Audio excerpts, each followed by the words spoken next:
Fala pessoal, tudo bem com vocês? O Palmeiras resolve o jogo contra o Bahia no primeiro tempo, roda o elenco e já projeta a Libertadores da América. Vamos falar sobre isso? Chega mais, eu sou o Chico Garcia, inscreva-se no canal e vamos juntos! Sem dificuldades, o Palmeiras resolveu o seu jogo nos 45 minutos iniciais, 3-0 para cima do Bahia, chegou a 41 pontos, ainda está 9 do São Paulo, que joga no domingo, mas dá para pensar ainda em disputar o título brasileiro, tem muito campeonato pela frente, o mais importante era conquistar os 3 pontos e o mais importante também recuperar alguns jogadores fisicamente, o Palmeiras inteligentemente preservou alguns jogadores, se não conseguiu preservar o time todo, porque os 3 pontos aqui eram importantes, teve uma minutagem aí bem interessante de alguns atletas que começaram o jogo, saíram no intervalo ou no segundo tempo, outros que ficaram no banco, entraram na segunda etapa, outros que nem foram relacionados, né, como o volante Danilo, por exemplo, que foi preservado, o Zé Rafael estava suspenso. Dentre esses desfalques, a comissão técnica do Verdão, que mais uma vez não teve o Abel Ferreira à beira do campo, mas na terça-feira aqui mesmo no Allianz Parque contra o Libertad ele estará, a gente pôde ver de que forma, né, o Palmeiras mais uma vez conseguiu superar esses desfalques. Atuando numa formatação que a gente já conhecia, né, mas que teve alguns destaques no jogo, como por exemplo, o lateral direito Mike fez uma grande partida, participou de gols, teve muita qualidade no apoio, está se soltando cada vez mais, é um jogador de qualidade que muitas vezes, né, não teve sequência, não foi devidamente aproveitado, foi criticado pela torcida, mas hoje ele fez uma partida exemplar aqui, pode ser facilmente aí uma solução para a lateral direita. O Marcos Rocha, que já se recuperou da Covid, mas recém se recuperou da Covid, acabou entrando no segundo tempo e curiosamente ele entrou no lugar do Vinha. Por quê?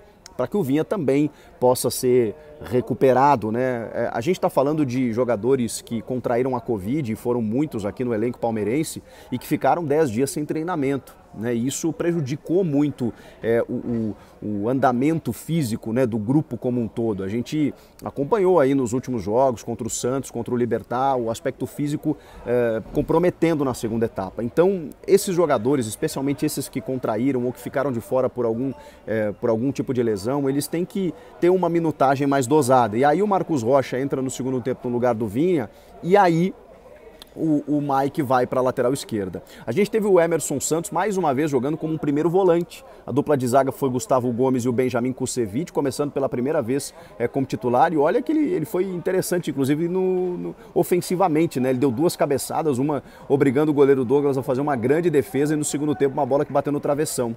E o Emerson Santos jogando como primeiro volante, acho até que ele está se saindo bem na função, assim, tá se sentindo à vontade por ali. No segundo tempo, o Luan, que é titular da defesa palmeirense, que estava no banco de reservas, entra para fazer essa função de primeiro volante. E também com muita qualidade, né? Ele recompõe e tem muita qualidade na saída de bola, é um zagueiro muito técnico, que pode muito bem fazer essa função na ausência desses primeiros volantes aí que o Palmeiras acabou perdendo nos últimos jogos. No caso, hoje o Danilo, como eu disse, acabou sendo preservado. O Gabriel Menino fez um grande jogo no meio, ele é muito polivalente, né? Ele tem muita versatilidade, muito repertório, né? Então a bola circula muito no pé dele, assim como o Rafael Veiga, que cada vez mais se credencia para ser um meia de muita qualidade no Palmeiras, lembrando aqueles bons momentos do Atlético Paranaense, campeão da Sul-Americana em 2018. Um cara de intensidade, que acelera o jogo, que encontra companheiros na cara do gol, que faz gols, 7 cobranças de pênaltis convertidas por ele na temporada. Cada vez mais eficiente, e o passe que ele deu para o Rony no terceiro gol foi algo de espetacular, além da jogada do Rony, né? O Rony, hein? Cada vez mais, quando o coletivo ajuda, o individual favorece, né? O Rony recebe um lançamento e tem uma rapidez de raciocínio e de técnica também brilhante, né? Que num toque ele tira o zagueiro, acho que é o Anderson Martins, e consegue a conclusão para fazer o terceiro gol do Palmeiras. Golaço fez o Rony, que inclusive jogou mais centralizado. Ele e o William alternavam muito, o William Bigode, mas o William começou o jogo caindo pela esquerda e o Breno Lopes pela direita. É uma formação que é um pouco diferente assim de jogadores, né? Mas olha, eu gostei do Breno. O Breno foi muito participativo, especialmente no primeiro tempo, quando o Palmeiras realmente estava com o jogo mais assim com uma intensidade maior para conseguir o resultado. O Breno foi muito importante, inclusive participa do primeiro gol e do segundo também, né? Fazendo a tabelinha com o Mike, que sofre o pênalti, e no segundo ele dá o passe no tempo certo para o Mike fazer o cruzamento, o Douglas faz a defesa lá e o William Bigode, que também tinha começado a jogada pelo meio, né? Vindo da esquerda para o centro, acaba concluindo e fazendo o gol. Bigode acho que marcou o seu 17º, acho não, com certeza. Seu 17º gol na temporada, é o artilheiro desse elenco, ficou aí, e olha que ele ficou 2 meses sem marcar, tava num jejum, tava dando tudo errado, vocês lembram, né? Eu acompanhei jogos aqui do Palmeiras, ele perdia gol embaixo das traves, tropeçava na bola, a coisa não estava acontecendo.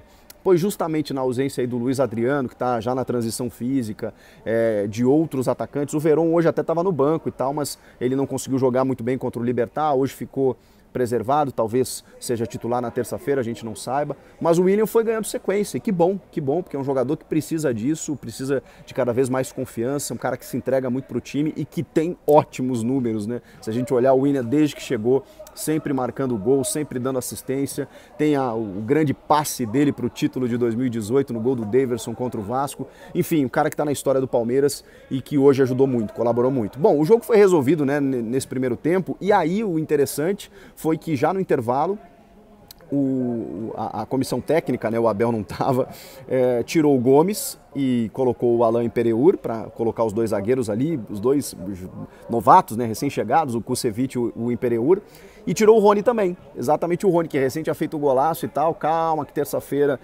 tem um jogo importante aqui contra o Libertad, né, o Palmeiras que empatou 1-1 no Paraguai, foi um jogo difícil lá, vai ser um jogo difícil aqui e vale vaga nas semifinais. Então o Palmeiras visivelmente que está em 3 frentes, né, nas 3 competições, pensou nesse jogo, já tirou no intervalo o Gomes e o Rony, botou o Pereur e o Gabriel Silva entrou no lugar do Rony, né, para a segunda etapa, e aí logo na sequência outro jogador importante que precisava de uma minutagem, de uma rodagem, era o Gustavo Scarpa. Sai o Veiga, que é titular absoluto e que também precisava descansar, entra o Scarpa, e o Scarpa, olha, o Palmeiras não jogou para ganhar no segundo tempo, mas o Scarpa ainda ameaçou com um chute de fora da área, teve uma cobrança de falta que bateu na rede pelo lado de fora, tem uma cobrança de escanteio dele que aí o Kusevich cabeceia no travessão, enfim, o Palmeiras ainda agrediu um pouco mais o Bahia.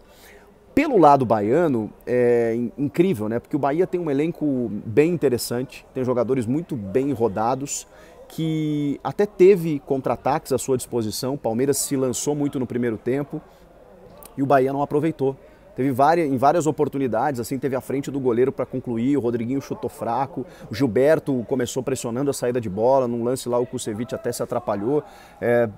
Não conseguiu espaço, quando vinha a finalização o time errava, não sei se está sem confiança e tal, faltando esse último toque aí, mas errando demais o Bahia. Teve um contra-ataque também que o Zeca teve à disposição, assim, um chute na entrada da área, chuta fraco de novo, mas o Everton até trabalhou mais no segundo tempo, porque aí o Palmeiras acabou recuando mais, né, se poupando, se preservando fisicamente, dosando, né, a partida de uma maneira mais inteligente, e o Bahia foi para cima, né, inclusive com 3 trocas no intervalo, entrou o Nino Paraíba, entrou o Cleison, entrou o Rossi, saiu o Rodriguinho, saiu o Gilberto, saiu do segundo tempo depois, saiu o Matheus Bahia que fez o pênalti, depois ele inverteu os lados, né, porque o Zeca que estava jogando na direita, na verdade o Zeca estava numa linha mais avançada, né, aí o Zeca vira lateral esquerdo, o Hernando que estava na lateral vem para a defesa e o Nino Paraíba entra na lateral direito. E aí o Nino Paraíba, que é um lateral muito agressivo, né, chegou pisando na área, chutando, fazendo tudo, mas o Everton, incrível, né, apesar do Palmeiras ter vencido,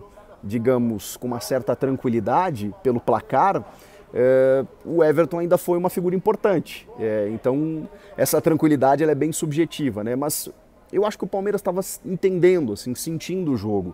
E o Bahia não conseguindo aproveitar as chances que criava, né? O Everton fazendo grandes defesas, a defesa afastando, e mesmo com as oportunidades criadas pelo Bahia, muito mais pela forma como o Palmeiras entendeu o jogo no segundo tempo do que propriamente por uma qualidade do Bahia, o Bahia não conseguiu nada e está a 4 pontos aí da zona do rebaixamento, vem de derrota para o Defensa e Justiça, tem um jogo importante agora pela Sul-Americana essa semana de novo e difícil, né? Porque o Bahia tem um bom treinador no seu banco de reservas, que estava até suspenso, não estava no banco de reservas, estava nas tribunas aqui, o Sidney Lobo, que foi o auxiliar, mas é um bom treinador, é uma boa comissão técnica, tem jogadores interessantes e a coisa não funciona. É uma pena que o Bahia esteja patinando assim na tabela do Campeonato Brasileiro. E o Palmeiras focado aí na Libertadores, na sua obsessão, no seu grande objetivo do ano, e fez um jogo aqui para garantir os 3 pontos e agora foca na terça-feira. E você, o que achou?